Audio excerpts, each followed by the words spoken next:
আমি যেটা করব সেটাই একমাত্র ভালো, ঐতিহ্যের যেটা ধারাবাহিকতা ছিল সেটা ভালো নয়, এরকম একটা সংস্কৃতি। আজকে যেমন আমি একটি আশ্রমে গিয়েছিলাম, কবি সৈয়দ তারিক একটি সুফি সাধন কেন্দ্র স্থাপন করেছেন, সেটার আজকে উদ্বোধনী ছিল। সেখানে কিন্তু আমি দেখলাম যে সব ধরনের মানুষ সেখানে যুক্ত হয়েছে। একদম উচ্চশিক্ষিত লোকজনও আছে, কম শিক্ষিত গ্রামের কৃষকরাও আছে। সেখানে একজন আমাকে প্রশ্ন করলো যে আপনি কি কোন ধর্মের মানুষ? তা আমি বললাম আমাকে দেখে কি মনে হচ্ছে? তো বললো যে না, আমি জানতে চাই। আমি বললাম আমি মানুষ, এটাই আমার ধর্ম। তখন সে অদ্ভুতভাবে, আমি এবং আমার স্ত্রী আমার সঙ্গে ছিল, দুইজনের দিকে তাকিয়ে বলল আসলে আপনাদের দেখে খুব সুন্দর লাগছে। এই যে মঙ্গল চিন্তাটা আসলে এর উপরে নির্ভর করে, অর্থাৎ আমরা পরিচিত হতে চাচ্ছি ধর্ম দিয়ে, দেশটাকে, দেশের মানুষকে, দেশের সংস্কৃতিকে সবসময় আমরা খারিজ করতে চাচ্ছি ধর্মের একটা পরিচয় উল্লেখ করে। অথচ আমাদের ফকির লালন শাহ কিন্তু বলেছেন যে আছে কোন মানুষের বসত, কোন দলে ওরে মানুষ মানুষ সবাই বলে। আমাদের সেই মধ্যযুগের কবি, প্রাচীন যুগের কবিরা যে সাধনা করেছেন, সেই সাধনায় তারা একটি জিনিসই চেয়েছিলেন, সেটা হলো প্রেম এবং মানুষকে মানুষের পরিচয়ে পরিচিত করা। আমরা যদি নতুন বাংলাদেশে নির্মাণ করতে চাই, তো মানুষকে মানুষের জায়গা থেকে সেই মর্যাদা দিতে হবে। মানুষের পরিচয় থেকে যদি আমরা মানুষকে পরিচিত করতে পারি, তখন কিন্তু মঙ্গল, আনন্দ এসবে কোনো আর বিভেদ থাকবে না। তখন একে অপরকে খারিজ করার প্রশ্নটা আসবে না, তখন কিন্তু পরস্পরকে আলিঙ্গন করার প্রশ্ন আসবে। যেমন সরকার এবার খুব সুন্দরভাবে যত্ন নিয়ে বিভিন্ন প্রতিষ্ঠানের মাধ্যমে এতগুলো মানুষকে ঢাকায় সম্মিলন করলেন, কিন্তু এই উৎসবটা তো মূলত করতো ঢাকা বিশ্ববিদ্যালয়ের চারুকলা অনুষদ। আমরা তো চারুকলা অনুষদের নিজের যে অভিব্যক্তি ছিল তার থেকে অনেক বেশি বিস্তৃত, অনেক বেশি বর্ণিল হয়েছে, কারণ এটা সরকার চেয়েছে।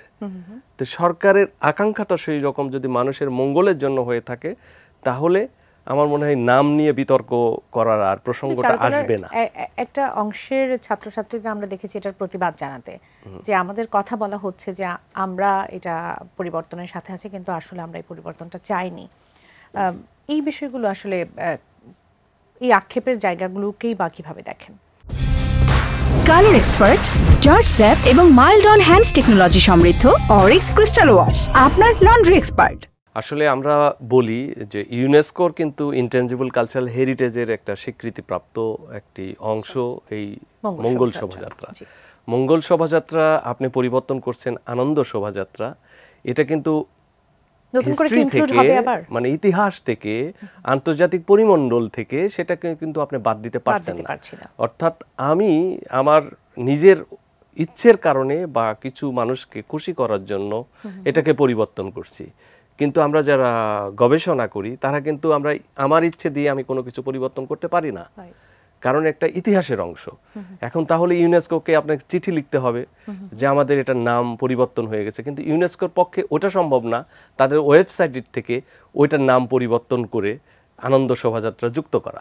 তারা হয়তো হিস্টোরিক্যালি যখন করবে তখন কিন্তু ওটা উল্লেখ করবে যে এটা এক সময় এই নাম ছিল, কিন্তু পরবর্তীতে একটি সময়, বিশেষ একটি সময়ে এটার নাম এই হয়েছে। কিন্তু সেখান থেকে তো নাম পরিবর্তন হয়ে যাচ্ছে না। অবশ্যই না, অবশ্যই না, কারণ এটা তো সরকারকে কিন্তু রিপোর্ট করতে হবে ইউনেস্কোকে।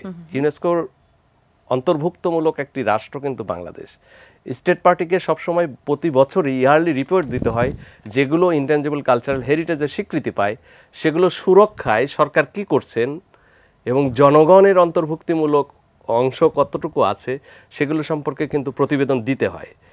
তখন কিন্তু তারা এইগুলো হয়তো লিখবে যে আমরা এবার অনেক বেশি মানুষের সংযোজন করেছি অতীতে যেটা ছিল। হ্যাঁ, এটা অবশ্যই ভালো উদ্যোগ, কিন্তু সেই ভালো উদ্যোগের পাশাপাশি আমি নাম পরিবর্তনের বিষয়টাকে পরিবর্তন করার প্রাসঙ্গিকতা দেখি না। আমি পরিবর্তন করতে পারি, সংস্কৃতির ভিতরের রূপান্তরটা হতে পারে, কারণ আমরা বলি যে পরিবর্তনশীল সাংস্কৃতিক ঐতিহ্য, মানে সংস্কৃতির স্বভাবই এই, এক এক সময় সেটা পরিবর্তন হতে থাকে।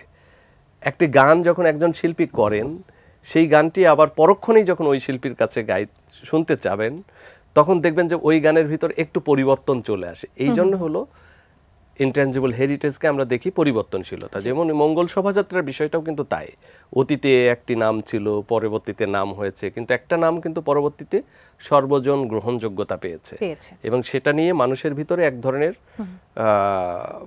মানে এক ধরনের গ্রহণযোগ্যতা তৈরি হয়েছে এবং মানুষ সেটা নিয়েই কিন্তু সারা বাংলাদেশের শহরে শহরে সেই সংস্কৃতিটার চর্চা একটা কেন্দ্র গড়ে উঠেছে।